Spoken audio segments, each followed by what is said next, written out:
Spectrum TV, broadening your horizon.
Welcome to Spectrum News within the week. I am Emedion James coming to you live from Uyo.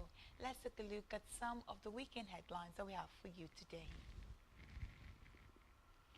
President Tinubu issues executive order to slash all sector costs.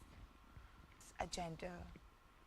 Plus, U.S. proposes 60-day ceasefire for Gaza. Hostages prisoner swap plan shows. We'll bring you details of the stories and more in just a moment.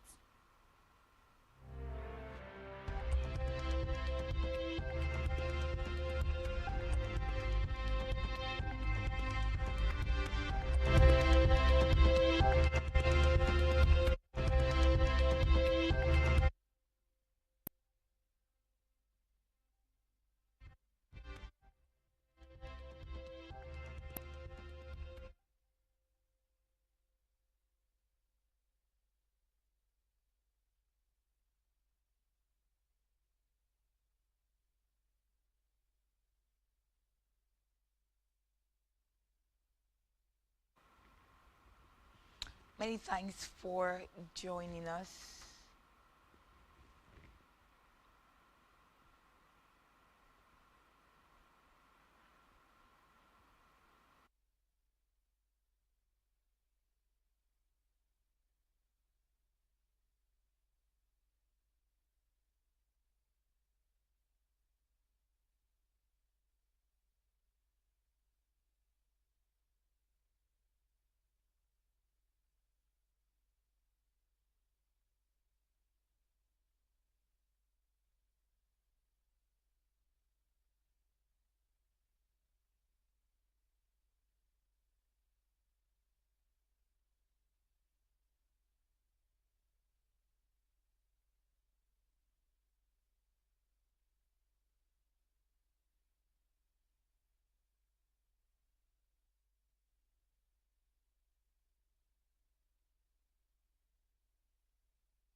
Broadening your horizon is what every living being not only genuinely desires, but heartily pursues and intentionally invests in. For in the gathering of men, only those whose minds are in tune with the dynamics of the past, present, and future innovations, inventions, politics, and governance are respected. We are Spectrum Television, and broadening your horizon is our obsession. Rescan your decoder now to connect Spectrum Television on the frequency 12589, symbol rate 26250. That is frequency 12589, symbol rate 26250. Polarization horizontal, and join our online community at spectrumtvlive.ng. For further inquiries, please call 0704 158 5642 or 0704 541 7707. Spectrum Television, broadening your horizon.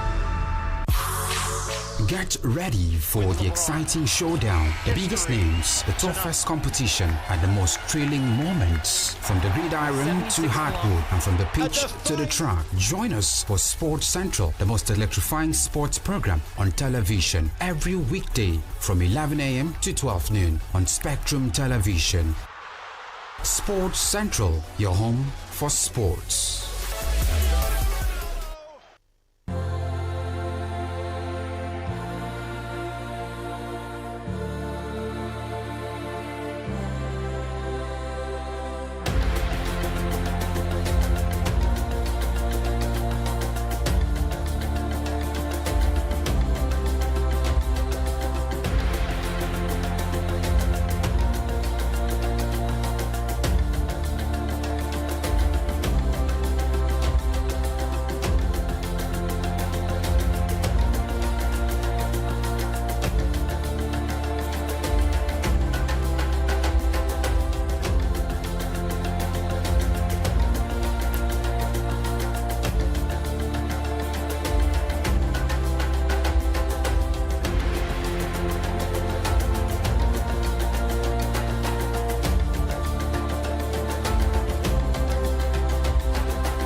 Apologies for the break in transmission. Our first report this afternoon is that President Bola Ahmed Tinubu has signed a landmark executive order aimed at transforming Nigeria's oil and gas sector by driving down project costs, attracting fresh investments, and improving government revenues from upstream petroleum operations. The Upstream Petroleum Operation Cost Efficiency Initiative Order 2025, announced in a statement issued by Sene More, media contacting the Office of the Special Advisor to the President on Energy, introduces performance-based tax incentives that reward oil and gas companies for achieving verifiable cost savings in line with annual industry benchmarks. The Nigerian Upstream Petroleum Regulatory Commission (NUPRC) is tasked with setting and publishing these benchmarks yearly across operational terrains, onshore, shallow water and deep offshore.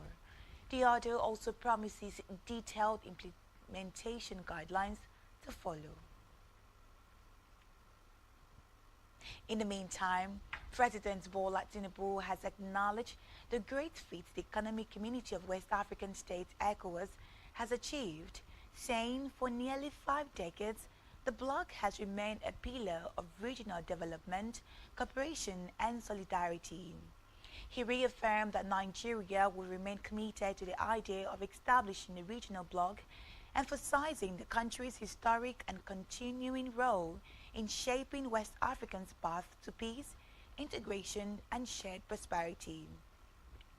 Tinubu spoke at the 50th anniversary celebration of ECOWAS held in Lagos. Reflecting on the community's founding, President Tinubu paid glowing tribute to Nigeria's former head of state, General Yakubu Gowon, the only surviving leader among the regional signatories of the ECOWAS Treaty. President Tinubu spotlighted Nigeria's consistent contributions, particularly through initiatives like the Technical Aid Corps, which for nearly 40 years has deployed skilled professionals to serve in various ECOWAS member states. Meanwhile, President Bola Tinubu within the week urged the Senate to consider and confirm the nomination of Thompson Oludare for appointment as the Managing Director, MD, of the Nigerian Deposit Insurance Corporation, NDIC.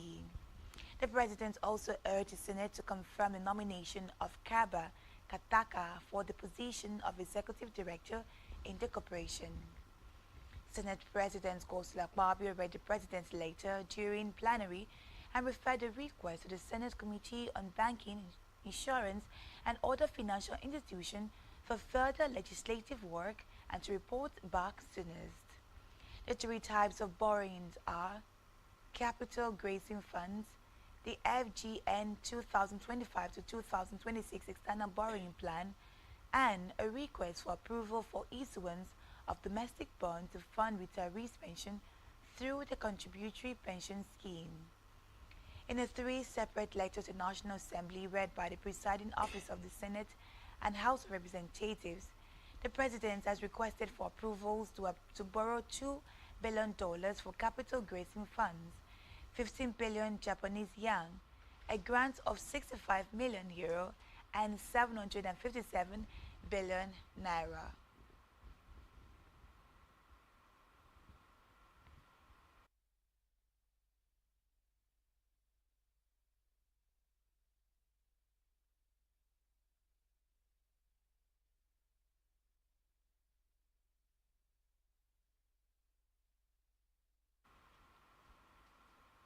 Away from that, the federal government within the week signed agreement with 10 companies for the construction of gas processing plant and other gas supplies infrastructures. The joint venture investment agreement was signed in Abuja between the Midstream and Downstream Infrastructure Fund (MDIF) and 10 gas infrastructure promoters. The agreements include the joint venture and operating agreement, the joint venture equity agreement, and the joint venture accounts agreement. Some of the companies involved in the deals are End Energy Limited, Subsea 9 Gas, Waterdance International Concepts, and LNG Ate. Speaking at the event, the Minister of State Petroleum Resources, Ekperekpe Ekpo, said the deals were part of the government's effort to unlock the full potential of the gas sector. In the meantime, the federal government has inaugurated the Alternative Education and Renewed Hope National Homegrown School Feeding Project to expand the scope of feeding by reaching 20 million out of school and informal children in 2026. The Minister of Humanitarian Affairs and Poverty Reduction, Professor Natiwa Yilwada spoke about the plan during the launching of the program in Abuja. Yilwada said the program was implemented by the Renewed Hope National Homegrown School Feeding Program in collaboration with the National Commission for Al-Majiri and Out-of-School Children Education and National Identity Management Commission. The minister said the project was one of the flagship initiatives of the National Social Investment Program Agency in commemoration of President Bola Tinubu's second-year anniversary, noting that the objective was to build a national framework for reintegrating out-of-school children into safe, structured and nourishing learning environment. In a separate development, former President Muhammadu Buhari has praised President Bola Tinubu for stepping the country through tough times. He urged Nigerians to be patient with the reforms of the administration, saying that they are yielding positive results.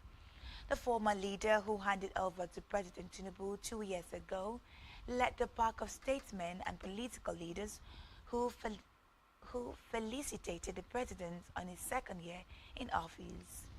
Buhari said in a statement by spokesman Gabra Shehu, noted that the bold reforms are yielding fruit, urging Nigerians to continue to give support for the All Progressive Congress-led government. We move now to the Red Chambers, where the Senate within the week approved the Rivers State 2025 budget for a second reading. The budget, which totals 1,480,662,592,442, was presented by the Senate leader, Senator Michael Opeyemi Bamidele. Bamidele explained that the Senate has assumed legislative powers over Rivers State following the declaration of a state of emergency in the state. Supporting the motion, Senator Solomon Adiola emphasized the urgencies of passing the budget to ensure that the people of Rivers State feel the impact of governance.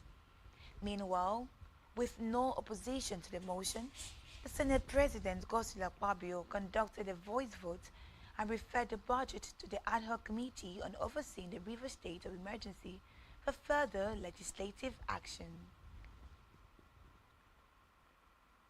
We move now to the Green Chambers, where the House of Representatives Committee on Finance and Public Assets have called for a review of the Ministry of Finance Incorporated Act 2024 to align with the global financial management practices and regulatory expectations. The committee made the call at the public hearing to review and reform Nigeria's financial legal framework. The hearing dwelt on a bill for an act to repeal the Ministry of Finance Incorporated Act, Cap M229, laws of the Federation of Nigeria, and enact the Ministry of Finance Incorporated Establishment Act. In a speech at the event, Speaker of the House of Representatives, Tajuddin Abbas, described the event as a crucial legislative effort to examine and update the nation's financial status to align with current global financial management practices and regulatory expectations. He stressed the need to overhaul the agency to ensure it upholds transparency and accountability in the management of public investments.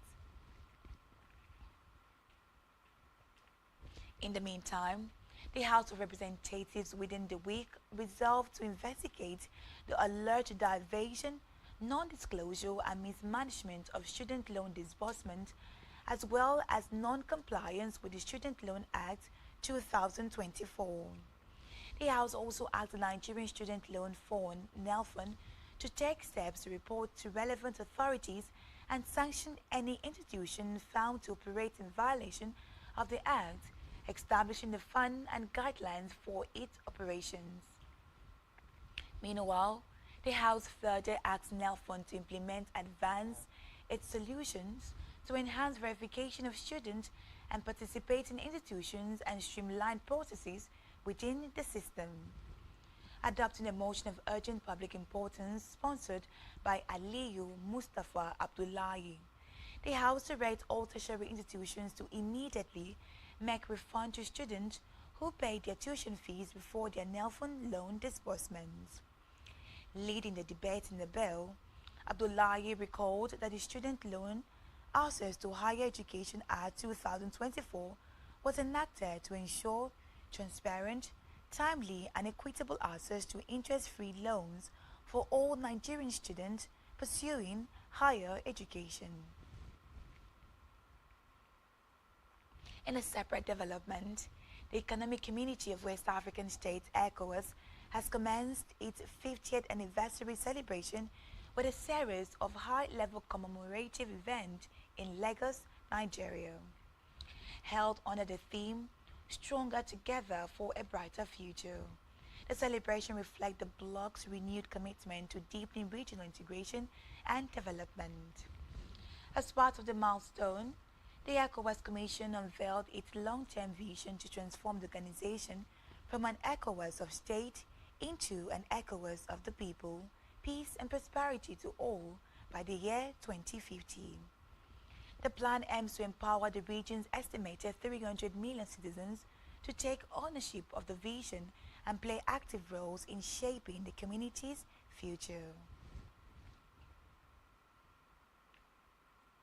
From the judiciary now, where the Court of Appeal sitting in Abuja on Thursday upheld the election of Monday Okpobolo as the governor of Edo State and dismissed the case of Igwedalo, the candidate of the People's Democratic Party (PDP) in September 21, 2024 governorship election in a South state. In its immediate response, the PDP said the verdict of the appellate court would be contested at the Supreme Court.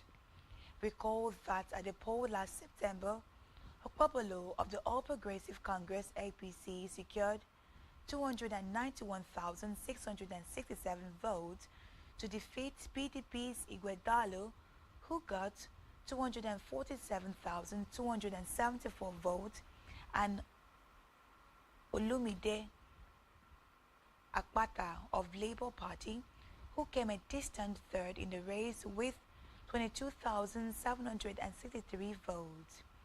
14 other candidates contested the seat but got less than the three frontline candidates.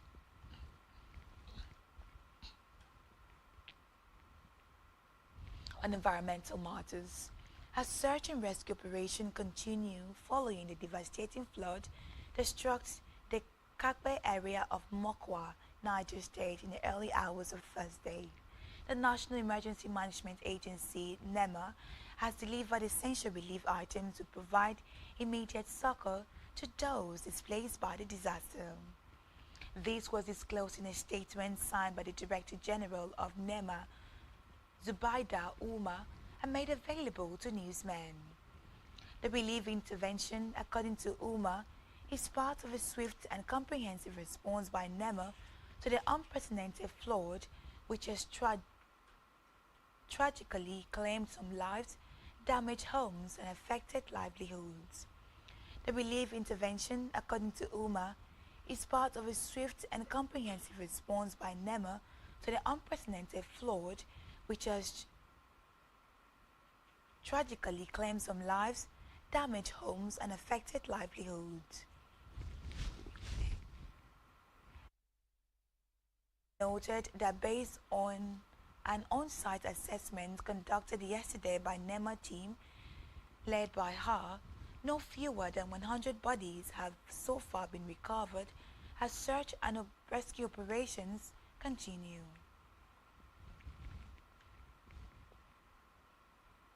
Back here, Akwa Ibom State Governor Pastor Moino, within the week, marked his second anniversary in office with a statewide broadcast expressing gratitude to citizens for their support and highlighting key achievements under his administration's Arise agenda.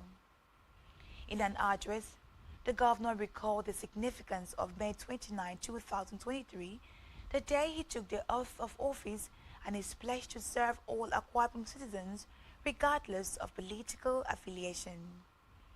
Governor Eno noted significant progress in peace building and unity, saying the political tensions have greatly diminished, with leaders from across party lines now collaborating harmoniously for the state development.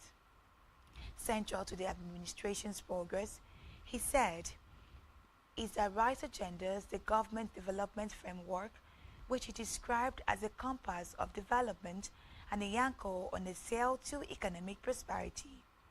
Let's take a listen.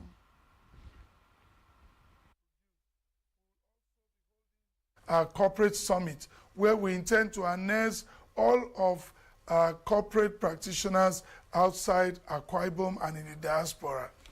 Exactly 2 years ago today, I placed my hand on the Bible and swore to an oath to be a governor for all Akwa Ibomites, irrespective of political affiliations. On that solemn day also, I promised to deepen the peace we had been enjoying in our state and extend the frontiers of development and growth in line with our governance blueprint, the ARISE agenda. 2 years down the line, I come to you today to say that great has been the Lord's faithfulness. With your support and prayers, we have recorded spectacular achievements across sectors. In the remaining 2 years of the first term of this administration, we will be endeavoring to diversify our economy with deep emphasis on tourism and the digital economy.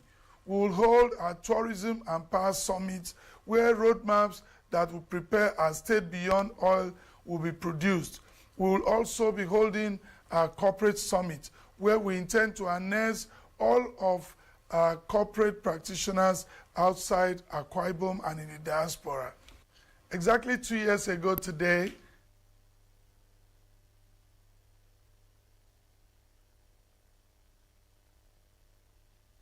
the governor took the opportunity to congratulate President Bola Tinubu for his steady and focused leadership at the national level. He expressed hope that the president's ongoing economic reforms would soon yield positive results for the nation. Reflecting on sectorial gains, Governor Eno mentioned a wide array of projects and initiatives implemented across all 31 local government areas of the state. He also announced that a compendium of achievements titled The Golden Footprint will be unveiled at the state banquet and circulated to the public through the Ministry of Information. Looking ahead, Governor Eno unveiled plans to further diversify the state economy with a stronger emphasis on tourism and the digital economy. He announced upcoming tourism and power summit aimed at producing roadmaps for a post-oil economic strategy. Governor Eno concluded by urging continued support and prayers from citizens as he pledged to remain a unifying leader. Meanwhile, Akwa Ibom State Government has approved the construction of a secondary school in Idong-Ofiong to bridge the education gap in a rural area and meet the yearnings of families in about 6 communities in parts of Ikat and Esedekat local government areas. Governor Moino gave directive for the proposed secondary schools to complement the Arise Module Primary School initiated and completed by his administration at Idong-Ofiong.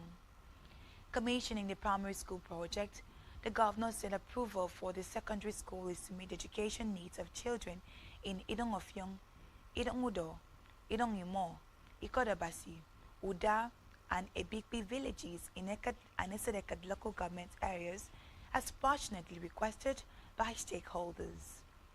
At the event, the governor praised the excellent performance by pupils of the school and commended the teachers whom he said have partnered government to lay a great educational foundation for the children.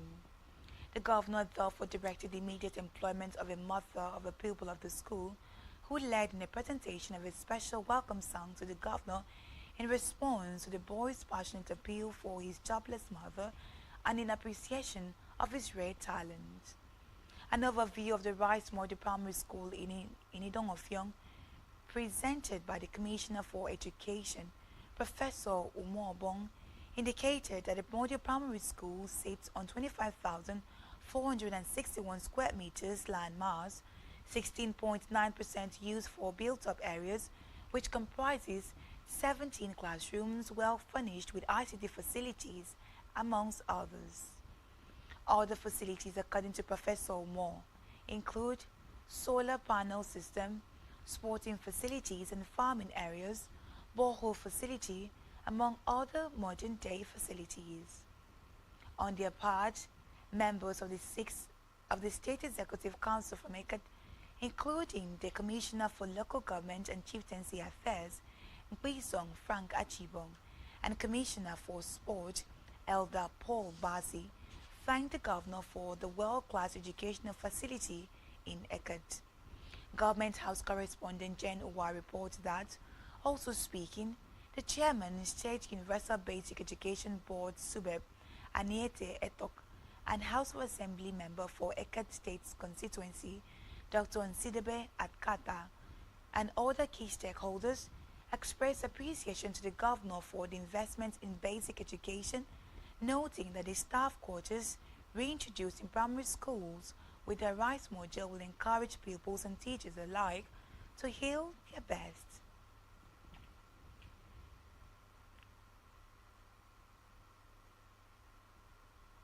Back here, in a congregated effort to combat childhood diseases, Rotary International, in collaboration with PATH, the National Malaria Elimination Program, NMEP, the National Primary Health Care Development Agency, NPHCDA, and the Akwa Ibom State Primary Health Care Development Agency, AKSPHCDA, has held a stakeholders consensus meeting and baseline assessment in Uyo.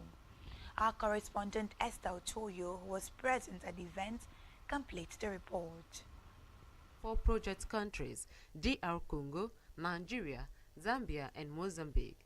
The RHCC program, guided by the Federal Ministry of Health, seeks to address the persistent threats of malaria, pneumonia and diarrhea diseases to young children. Speaking at the event, the Chairman Governing Board, Akwa Ibom State Primary Healthcare Development Agency, Dr. Martin Akpan, and the Executive Secretary, Akwa Ibom State Primary Healthcare Development Agency, Dr. Eno Atta, appreciated Rotary, PATH, and other stakeholders for the initiative to ensure that infant mortality is reduced in local and vulnerable communities in the state. Thank you very much for bringing this program to us. You've said a number of things about our state, about His Excellency the Governor Umar Basieno, PhD. He's a man that has passion for health.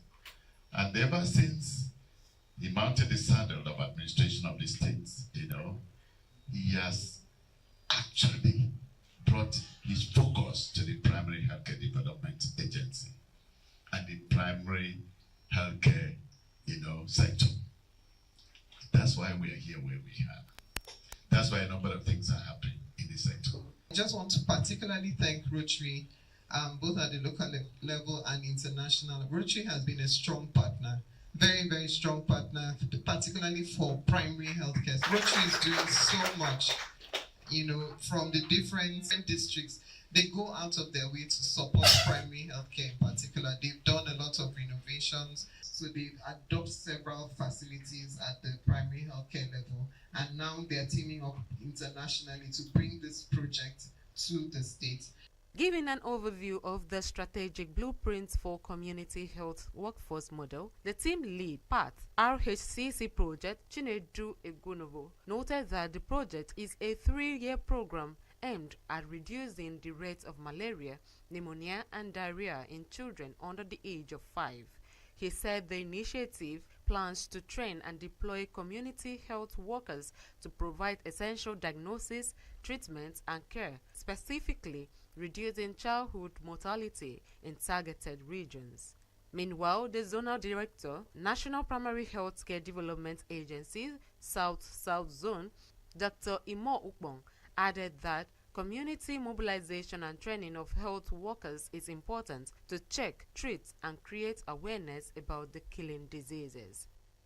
RHCC project That is the Rotary Healthy Communities Challenge.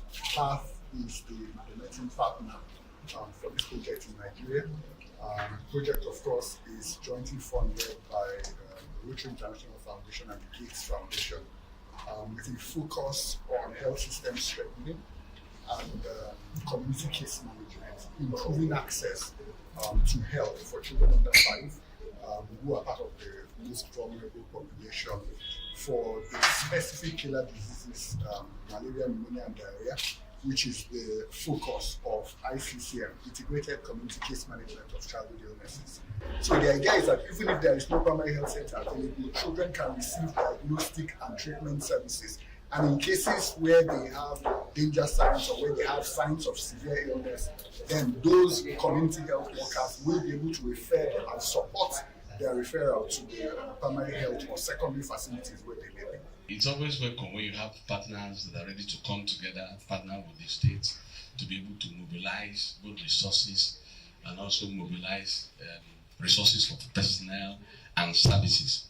Also speaking, the past District Governor, Rotary International District 9141, Dr. Adeyemi Oladuwo, the past District Governor, Rotary International District 9142, Rotarian Akanema, and the representative National Malaria Elimination Program, Ahmed Abubakar, emphasized Rotary's commitment to empowering communities, adding that through the initiative, Rotary, in partnership with other stakeholders, will equip community healthcare workers with the tools and training necessary to deliver life-saving services in vulnerable communities.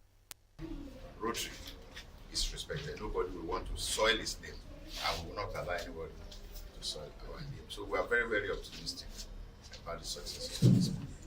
And in addition to that one, let me make reference to your state, which is Akwa Ibom. You say it's a state of common transformation. So we want you to put that on common transformation into action to help us to get children under 5 access to this program that we are doing, so that the deaths of children under 5 will be reduced. It's not all the local governments in this first pivotal experience. It's a few local governments that will be dealt with. Then after, because it's a 3-year program, then after that initial 3 years, we will now look at, evaluate it, see how successful it is, and then we can go in for another terms, of the program. Collaborations and integration is also a very important things to go with. At least it's a global practice. So we want to also commend the effort of the PATH, ICC, and then the Akwa Ibom State government. They are committed and they're ready to support the project. So we want to thank you personally at NMAP. The stakeholders meeting marks a pivotal step in the implementation of RHCC program, reflecting a unified commitment to improving child health outcomes in Nigeria. Esther Otoyo, Spectrum News. The initiative is part of the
Meanwhile, in a significant move towards lasting peace, the Osungvi of Nkira clan and paramount ruler of Ini local government area, Edide Mudoite Edong, has initiated the implementation of peace resolutions aimed at ending the long-standing intercommunal crisis with neighboring communities in Nkari clan in the local government area of Akwa Ibom State. Our correspondent Esther Choyo, who visited the different communities to ascertain the level of damage, completes the report. Rooted in farmland disputes dated back to 2017 and led to numerous clashes over the years, resulting to loss of lives, properties and displaced of people in Ikodofiong, Ikodakpan and Ubiangene communities who seek refuge in other communities. The paramount ruler who spoke at his palace in Mbente village declared that nobody or group of persons should take up arms against anybody and no road leading into or out of Nkari clan and other parts of any local government area should be blocked, noting that the road belongs to the federal and state government. Edide Mudoite, while also declaring that all boundaries and land disputes between individuals, group or village should be taken to courts of competent jurisdiction for arbitration and settlements, appealed to both the federal and state governments to reopen primary and secondary schools in Nkari clan, as well as return staff and reopen health centers and customary courts, adding that electrification of the clan will help reduce the suffering of the people. Nkari iwarao. All warring factions, groups, villages in Nkari clan and in the local government area in general should shield their swords and allow for dialogue so that peace can take center stage. I, His Royal Majesty, the paramount law of the local government, hereby pronounce and declare peace in Nkari clan and in the local government area. My appeal to the federal and state governments, resolving the boundary crisis between the Nkari clan and Ikwana people of Abia State. Completion and commissioning of Nkari Dam project for employment and food security. Completion of Nkari Road projects. Return of staff and reopening of the health center and customary courts. And lastly, peaceful resolution of Mbente Ubedakom group of villages crisis. Also speaking, the village head of Ifankari, Obong Martins Udo, the village head of Ikodoku, Efyongoko, and the representative of the displaced villages, Ikodofiong, Ikodakpan, and Ubiangene, Obongete Mudoete, called for lasting peace in Nkari Kingdom and the peaceful return of members of the displaced villages to their various communities. They also appealed for government intervention in terms of road rehabilitation, electricity supply and construction of developmental projects like primary health care, security and education, among others. It is interesting to refer for note that if a village has no electricity supply, even solar light recently distributed by distinguished Senator Godswill Akpabio, Senate President, to communities in Ikono local government and in the local government communities. No community in Nkari is a beneficiary. Maybe a chapter can be open. We are opening a page. Nkari, let us rise up and support the Majesty. Because if this is his heart desire, we as his subjects, we must bring it to pass. Second point of agenda he has presented, we must follow this and allow everybody to be in freedom. Nkari has gotten enough land to the extent that because of the crisis, the people from Ikbe has even trespassed because we have not been to our community. Again, they trespass and they got all this property. But if at all Nkari has been able to come together, we will be able to solve all this problem. Meanwhile, the convener of the event, Samson Inselbong, appreciated the people of Nkari clan and the paramount ruler of Ini local government area for their support and willingness to embrace peace, and also encouraged youth in the clan to seek peace, keep peace, and live peacefully among each other. Others who spoke at the event encouraged youth of Nkari clan to shun violence, put down their weapons, and live in unity so as to attract development to the clan. all those who have contributed to this success, especially Operitian sub-clan members and all the good people of Kari clan. I ask that you seek peace, keep the peace, live the peace, and in peace work the peace. In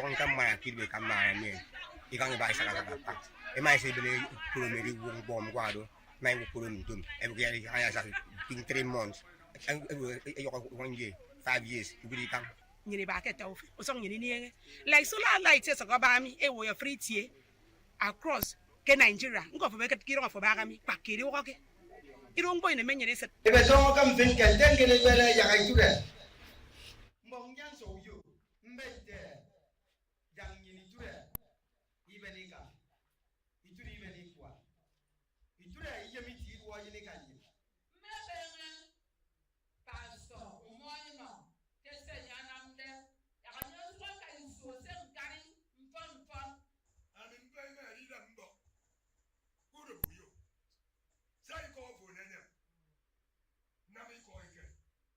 High point of the event were around the 10 villages that make up the Nkari clan to ascertain the level of damage. Esther Otoyo, Spectrum News. Still to come in the news. Federal government clarifies external borrowing plan. Stay tuned for details of this in just a moment.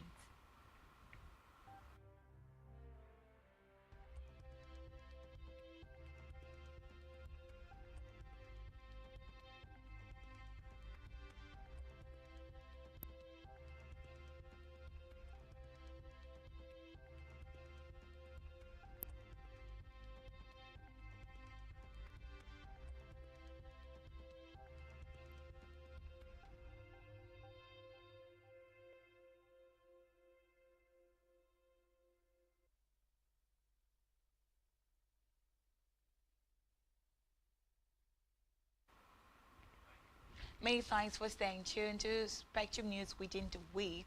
Let's go over and complete today's bulletin.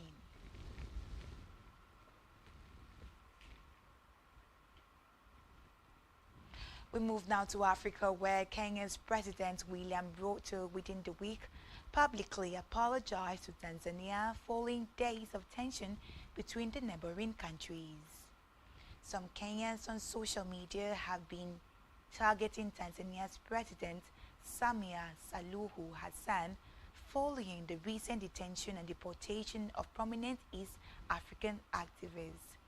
Recall that angry Tanzanian MPs on Monday accused Kenyans of cyberbullying and disrespecting Tanzania's sovereignty and meddling in domestic affairs.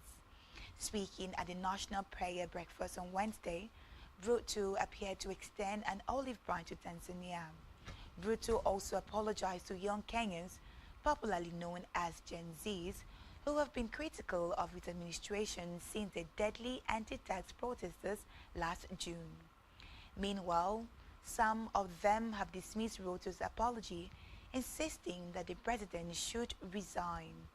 The president made the remarks in response to a call by visiting American preacher Ricky Allen, who urged leaders to pursue reconciliation.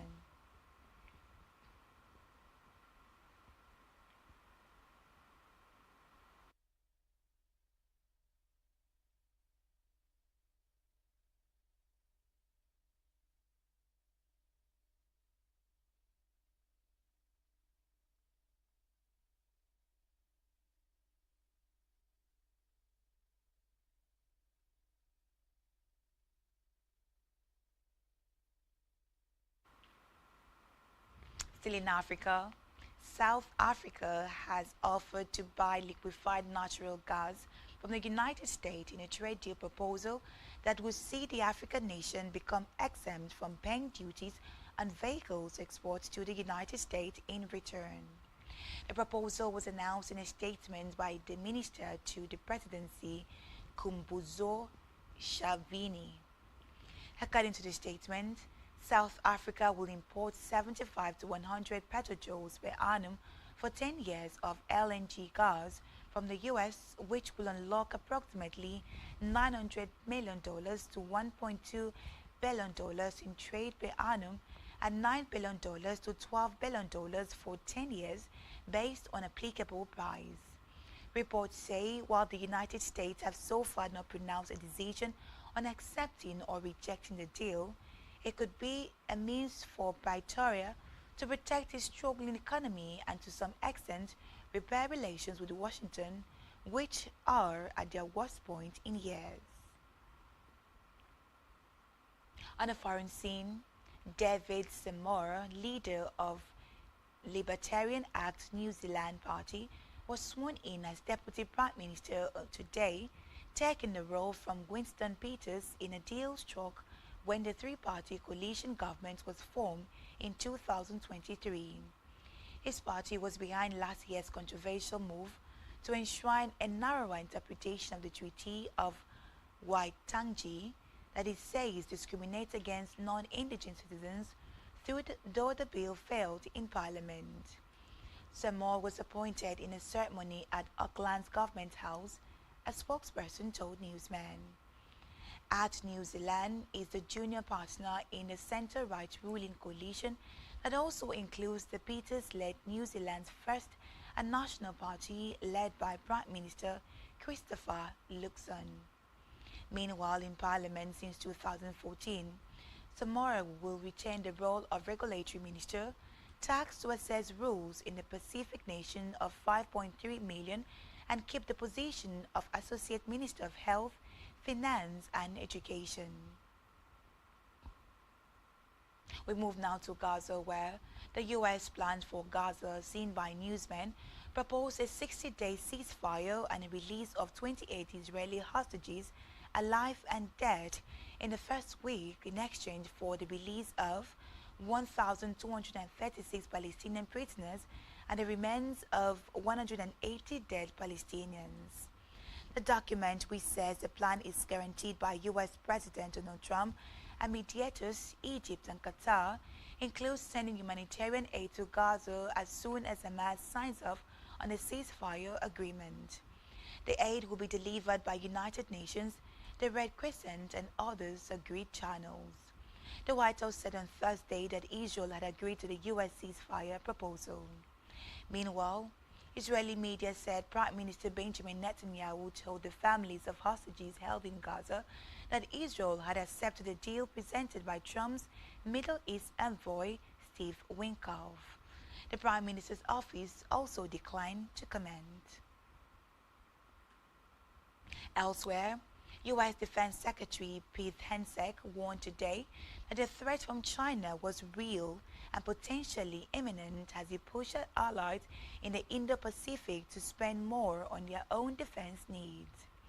Hegseth, speaking for the first time at the Shangri-La Dialogue in Singapore, Asia's premium forum for defense leaders, militaries and diplomats, underlined that the Indo-Pacific region was a priority for the Trump administration.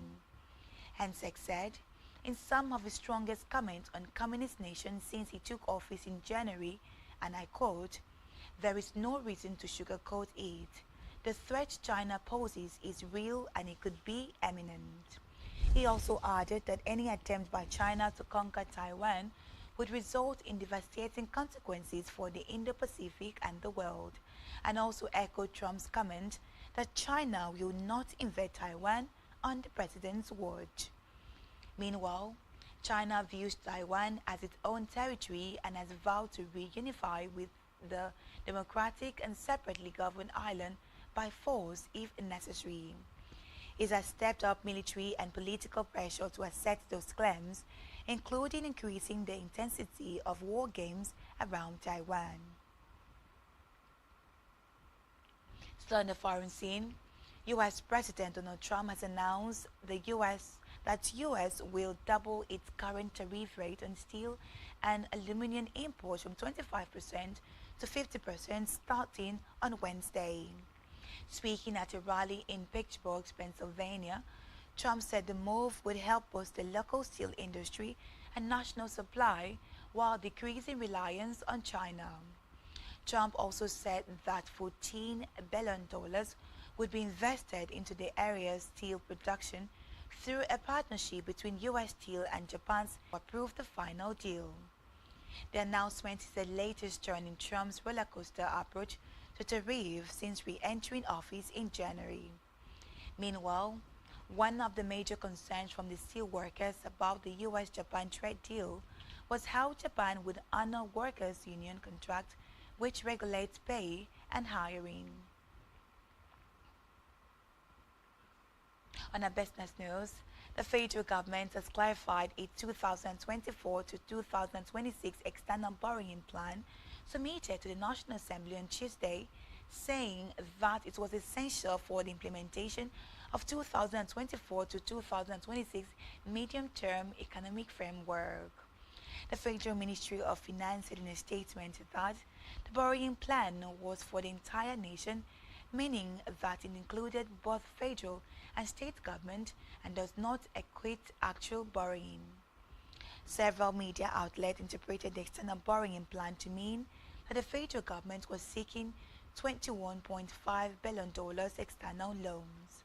However, the ministry said that the actual external borrowing in 2025 fiscal year stood at $1.23 billion. Lastly, in the news at this hour, startups and businesses across Africa have been invited to showcase their innovations at the upcoming Lagos Startup Expo scheduled for June 18 to 19, 2025 at the Landmark Center, Victoria Island. Organizers disclosed this in a statement on Tuesday. With the theme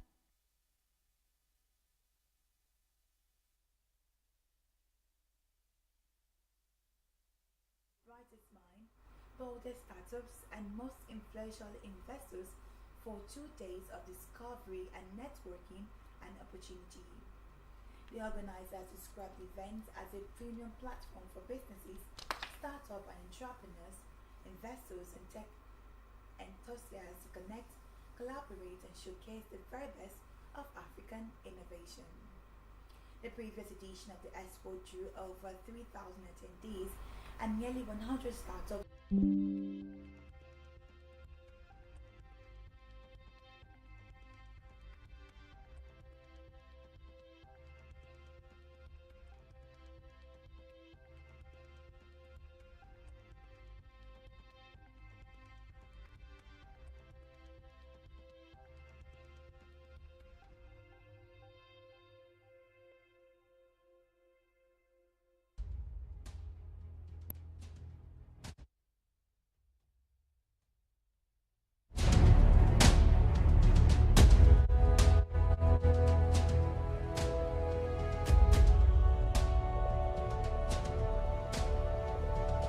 Spectrum TV, broadening your horizon.